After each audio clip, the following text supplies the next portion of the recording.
Hey everyone, this is part 5 of how what part am I on?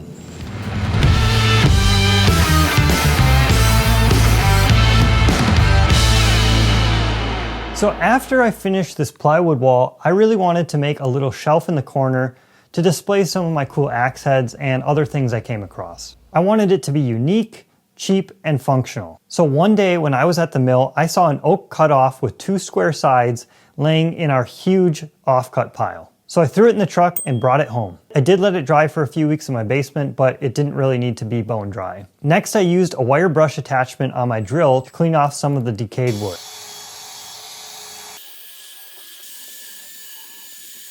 Then it was on to squaring up the 2 flat sides with a jointer. First I ran one side through until it was flat.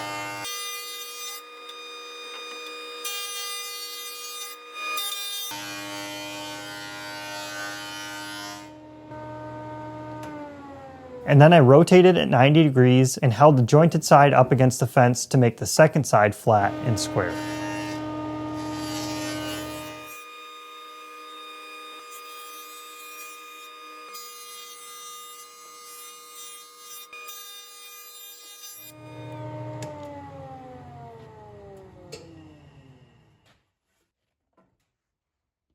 After jointing, I went over to the miter saw to cut it to length.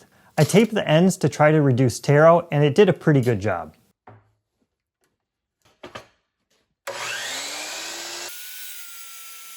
I almost made it through, but I did come up a little bit short with cut capacity on the miter saw, so I had to finish it off with a handsaw.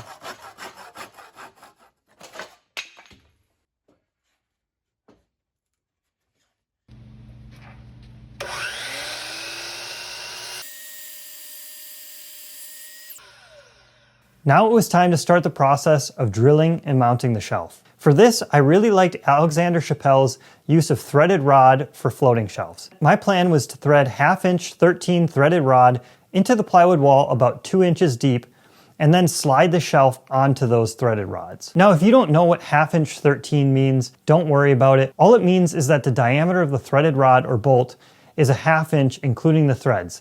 And the 13 just means that there's 13 threads per inch. This is a very common size for threaded rod. And if you use the metric system, I would use what Alexander used in his video, which was M12 by, I think, 1.75 thread, and that should be just fine. I bought 2 12-inch threaded rods from the local hardware store, but really only ended up needing 1 of them. And I bought 2 of the appropriate size nuts to fit on the end of the rod, which we'll use later. So I started by marking the center of each stud and then the height at which I wanted the shelf to sit.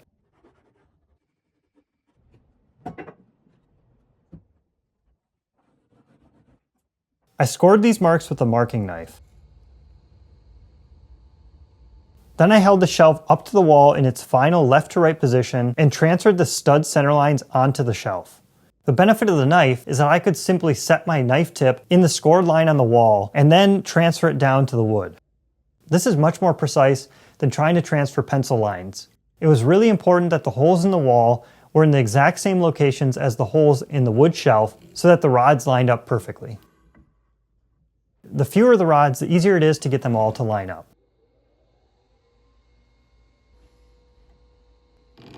With the left to right locations marked, I needed to figure out how far down from the top of the shelf each hole should be.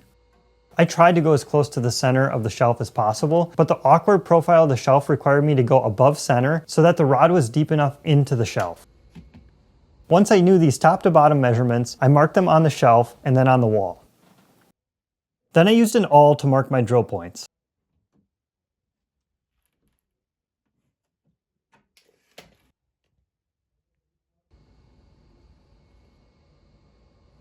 Finally, I was ready to begin the process of drilling.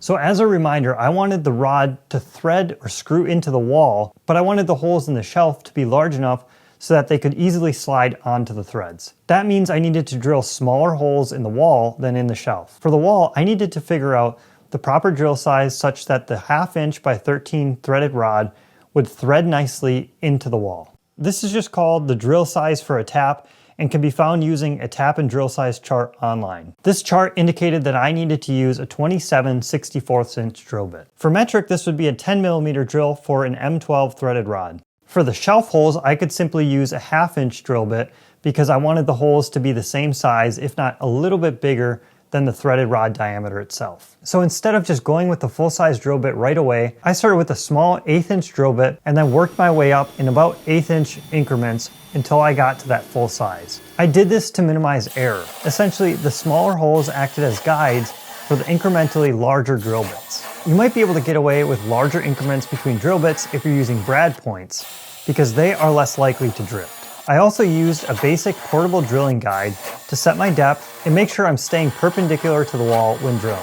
So like I said, I worked my way up all the way from an 1/8 inch bit to 27/64, and then I stopped there with the wall. I'm gonna hop in here and just say real quick, if you guys are enjoying this video, please do me a favor and hit the like button and subscribe to my channel so that you can see new videos as soon as they come out. Okay, back to drilling. Once I was done drilling the wall holes, I moved on to drilling the holes in the shelf. The awkward profile of the shelf required me to get creative with clamping. I used some wedge-shaped pieces on top of the shelf to create a flat clamping surface. And then I used the same incremental drilling procedure that I did before.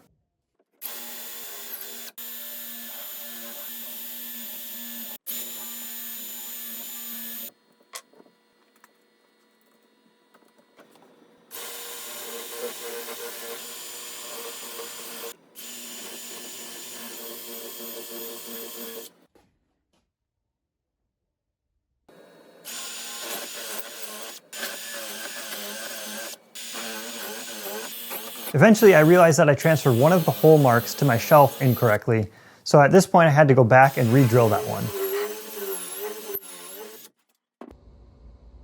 After all this drilling, I tested to see if the rod threaded into the wall properly, and it did. So I went ahead and cut all the rods to length with a hacksaw. Sometimes cutting the steel rods with a hacksaw can damage the threads, so it's a good idea to thread on some nuts from the other side, and then thread them all the way to the cut side, and thread them off the rod so that they remove any burrs that there might be. Once I had the rods all cut to length, I marked on them how deep I wanted them to go into the wall, and then I threaded them in one final time. I planned on using 4 rods, but ended up only needing 2.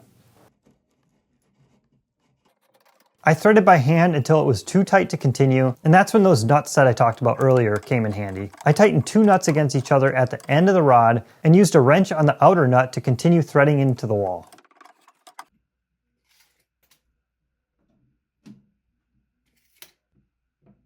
When I no longer needed the nuts, I just used 2 wrenches turning in opposite directions on the 2 nuts to loosen and remove them. So then I did a test fit with the shelf on just 2 rods, and it was a really good fit, but also pretty tight. So after a few strength tests, I decided that 2 rods was plenty strong, and I definitely did not need 4.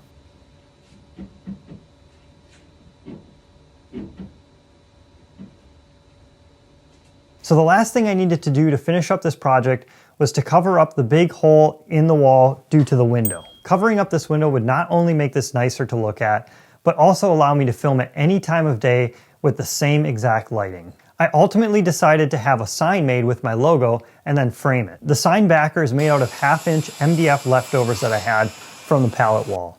I lightly sanded that and took it to a local print shop to have the sign made. They printed my graphic on a low sheen, adhesive backed paper and then pressed it onto the MDF. It only cost me about $35 to have it printed and adhered to the backer, and it was done in 2 days, so I definitely think it was worth outsourcing. As for the frame, I made this out of some ash scraps from the mill. Here's some of the footage from that process.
only thing left to do at that point was to figure out all my lighting down here and the iPhone camera settings that I was going to use for filming.